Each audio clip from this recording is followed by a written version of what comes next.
Salut, on se retrouve sur Full Attack pour parler du Santa Cruz Nomad 5. On profite de la vidéo pour illustrer les petites subtilités qu'il faut avoir en tête pour le piloter. Avec ses petits trous et malgré son débattement, le Nomad 5 sait être dynamique, alors autant en profiter.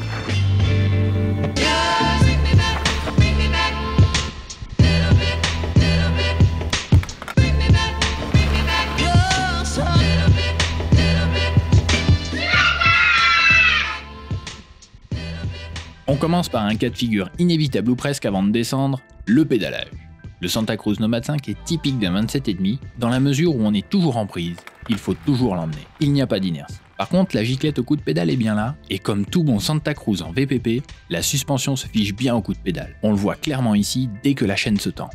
Il faut donc en profiter quand le terrain est lisse, et savoir l'accompagner quand c'est un peu plus défoncé. Il y a un autre cas de figure où les caractéristiques de suspension se font sentir, au freinage.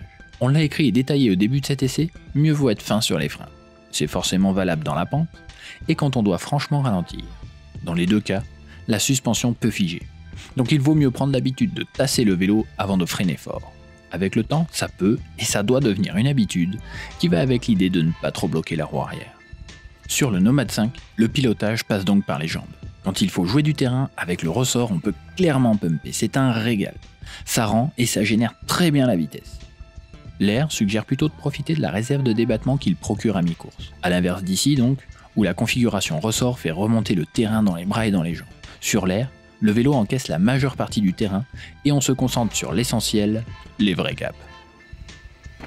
Allez, on termine avec le meilleur, dans les virages. Ici, on a volontairement choisi un enchaînement rapide au fond d'un léger vallon pour bien illustrer que le Nomad 5 et ses petits trous savent suivre le rythme. Tom aurait pu choisir d'élargir au-dessus de la racine, comme avec la plupart des 29 pouces, mais là, pas besoin. Au contraire, rester dans la trace et profiter des appuis permet d'animer le vélo.